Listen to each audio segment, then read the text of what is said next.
Hello students, मैं Ashok Sharma, Jhelum classes and Jhelum trading company Jaipur. मैं आज आपको जो बताने जा रहा हूँ वो एडजस्टमेंट एंट्रीज में ही है और इसका नाम है डेप्रिसिएशन।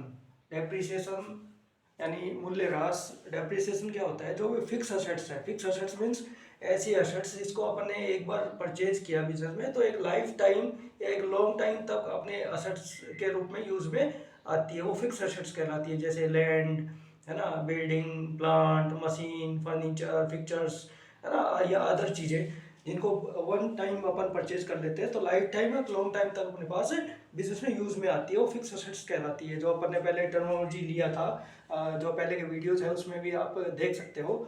तो फिक्स असेट्स के ऊपर डेप्रिसिएशन कैलकुलेट किया जाता है। डेप्रिसिएशन की रेट गवर्नमेंट के द्वारा फिक्स होती है, उसी हिसाब से अपन उस पर डेप्रिसिएशन कैलकुलेट करते हैं। और हर बिजनेस कंसर्न को इस जो फिक्स असेट्स है उस पर डेप्रिसिएशन कैलकुलेट करना होता है। इसमें एक एग्जम्पशन होता है कि फिक्स असेट्स में लैंड भी लेते हैं अपन, लेकिन लैंड एक ऐसी चीज़ है जिसके ऊपर कभी भी डेप्रिसिएशन कैलकुलेट नहीं किया जाता। ये इसका एक एग्जम्पशन है, क्योंकि लैंड के ऊपर कभी भी डेप्रिसिएशन नहीं होता जबकि वो फिक्स असेट्स होती है ना। अब डेप्रिसिएशन होता क्या है? डेप्रिसिएशन क्या होता है कि फिक्स असेट्स के मूल्य में कमी आती है। अब मूल्य में कमी आने के कई सारे रीजंस होते हैं। जैसे फर्स्ट रीजन कि अपन उसको यूज में लेते हैं, तो यूज में लेंगे तो घिसावट आएगी। यानी मशीन है सपोज करो या फर्नीचर है, उसको अपन काम में लेंगे तो उसका मूल्य कम होगा क्योंकि उसमें घिसावट आएगी उसका यूज करने से। तो घिसावट के कारण या यूज में लेने से उसकी जो वैल्यू है वो लेस होती है पर ईयर। सेकंड अपन लेते हैं कि टेक्निक पुरानी हो जाती है। जैसे सपोज करो कोई टाइम में पेंटियम 1 कंप्यूटर आता था, है ना। पेंटियम 1 का यूपीएस अपन यूज करते थे। आज पता नहीं वो टेक्निक कितनी पुरानी हो गई, है ना, तो उसको कोई यूज में नहीं लेता। तो इस वजह से भी टेक्निक पुरानी होने से, या मशीनें हैं पहले पुरानी टेक्निक की थी अब नई टेक्निक आ गई, है ना, तो उसमें डेप्रिसिएशन हो जाता है। या फिर एक्सीडेंट होने से, जैसे कोई व्हीकल है उसका एक्सीडेंट हो गया तो उसके मूल्य में कमी आ गई। या फिर ईयर चेंज हो जाते हैं, जैसे ओल्ड मशीन हो जाती है, पुरानी मशीन हो जाती है, पुराने व्हीकल्स हो जाते हैं, तो उससे भी उसके मूल्य में कमी आती है। तो ये कई सारे रीजंस हैं जिनकी वजह से उसके मूल्य में कमी आती है, जिसको अपन डेप्रिसिएशन के नाम से जानते हैं। अब डेप्रिसिएशन एक नॉन कैश एक्सपेंसेस होता है, यानी अपने को कैश में पे नहीं करना पड़ता। बाकी कई सारे एक्सपेंसेस हैं जिनको अपन कैश में पे करते हैं, लेकिन डेप्रिसिएशन है वो ओनली बुक्स में अपन एंटर करते जाते हैं। हर साल जो उसकी वैल्यू फिक्स असेट्स की बचती है उस पर अपन डेप्रिसिएशन कैलकुलेट करते जाते हैं, पर ईयर ये डेप्रिसिएशन अपन उस पर दिखाते रहते हैं। तो ये नॉन कैश एक्सपेंसेस होता है।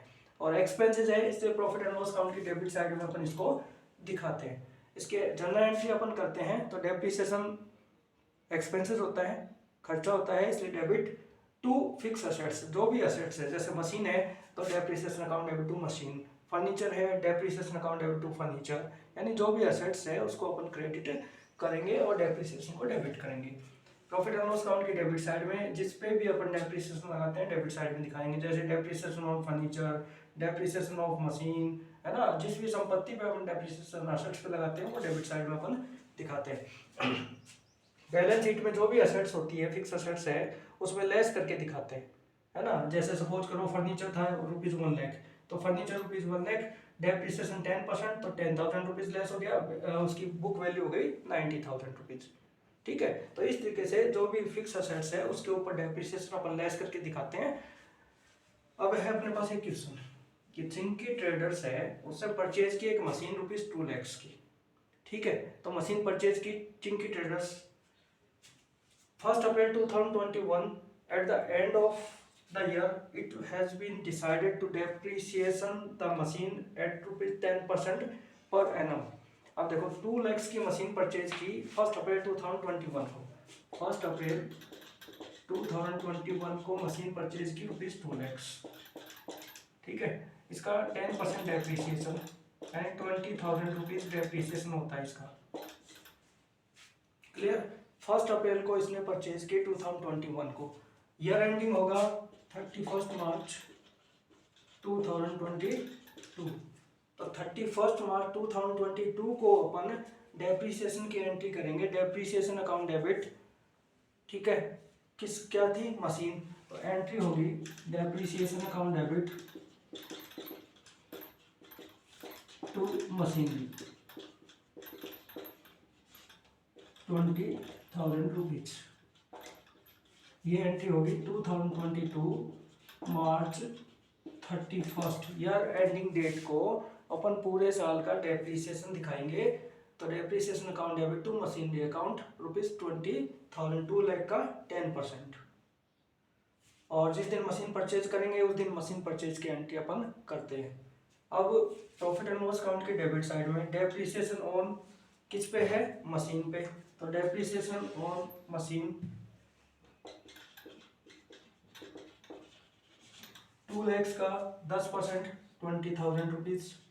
तो प्रॉफिट एंड लॉस अकाउंट की डेबिट साइड में ये एक्सपेंसेस था, इसलिए प्रॉफिट एंड लॉस अकाउंट की डेबिट साइड में अपन ने दिखाया टू डेप्रिसिएशन ऑन मशीनरी। यदि फर्नीचर भी होता तो टू डेप्रिसिएशन ऑन फर्नीचर आ जाता है ना, बिल्डिंग होता तो टू डेप्रिसिएशन ऑन बिल्डिंग आ जाता है। इस तरीके से अपन डेप्रिसिएशन डेबिट साइड में दिखाएंगे क्योंकि एक्सपेंसेस होता है।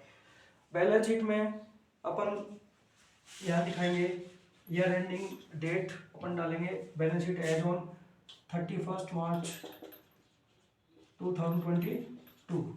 ठीक है। अब कौन सी एसेट थी, मशीन। तो मशीनरी परचेज की थी ₹2 लाख की, लेस डेप्रिसिएशन